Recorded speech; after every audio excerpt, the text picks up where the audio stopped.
Good morning বন্ধুরা। খুব সুন্দর সকালবেলাতে চলে এসেছি ঢাকুরিয়ার এখানটাতে। ছেলেকে নিয়ে এসেছিলাম সুইমিং ক্লাবে। আজ থেকে সুইমিং ক্লাব উদ্বোধন হলো। আমিও দীর্ঘদিন ধরে সুইমিং করেছি, কিন্তু এই বছর আমি সুইমিংয়ের কাট করলাম না, কারণ সুইমিংয়ের জলে অতিরিক্ত ক্লোরিন থাকে, যেটাতে স্কিনটা খুব ড্যামেজ করে।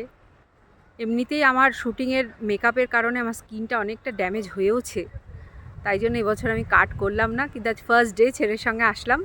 তোমাদেরকে যেটা দেখাবো বলে আরও ক্যামেরাটা অন করলাম, সেটা হচ্ছে দেখো কি সুন্দর পদ্ম ফুল হয়ে আছে, দেখতে খুব ভালো লাগছে। আর আমরা যারা সাউথ কলকাতায় থাকি, আমাদের কাছে লেকটা হচ্ছে ভীষণ একটা অ্যাট্রাকশনের জায়গা। বাড়ির কাছে এত বড় লেক, রবীন্দ্র সরোবর লেকটা আমাদের মুদিয়ালির থেকে ওই চত্বরটাতে সুবিধা হয়। আর এটা হচ্ছে ঢাকুরিয়া গোলপার্কের সুইমিং ক্লাবের ভেতর দিয়ে রাস্তা আছে, এটা এখান দিয়ে রাস্তা। গাছগাছালি, সকালবেলাটা খুব সুন্দর পরিবেশ, চতুর্দিকটা সবুজ, দেখতে খুব ভালো লাগছে। সবাই সকালবেলায় মর্নিং ওয়াক করছে, সবার সঙ্গে খুব ভালো লাগছে। সকালবেলা এখানে এসে অনেকে ব্যায়াম করে, অনেকে হাঁটাচলা করে।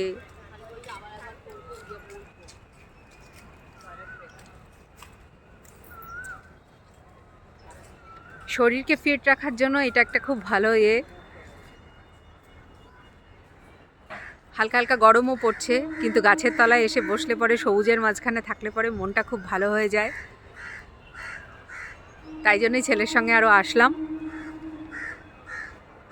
আজ রবিবার, যেহেতু আমার কাজ নেই, সেই জন্যই আসতে পারলাম। রোজ তো আর আসতে পারবো না। কিন্তু পদ্ম ফুলগুলো যা লাগছে, দারুণ লাগছে পদ্ম ফুলগুলো। আমি কতটা দেখাতে পারছি আমি জানি না।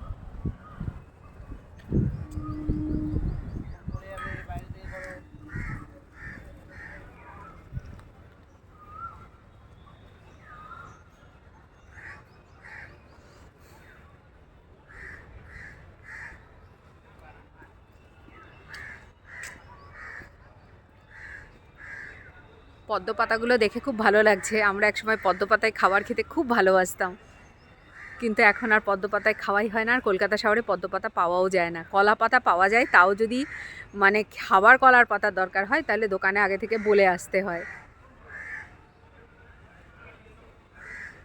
সকালবেলার এই সবুজের মাঝখানে থেকে সত্যি, আর বসন্তকাল, এখন কোকিলের ডাক এত সুন্দর আসছে, মনে হচ্ছে বাড়ি যাব না, এখানেই থাকবো। কিন্তু বাড়ি তো যেতেই হবে। বেরিয়েছি অনেকক্ষণ, কিন্তু খুব ভালো লাগছে সবুজের মাঝখানে, আর এত সুন্দর হাওয়া দিচ্ছে,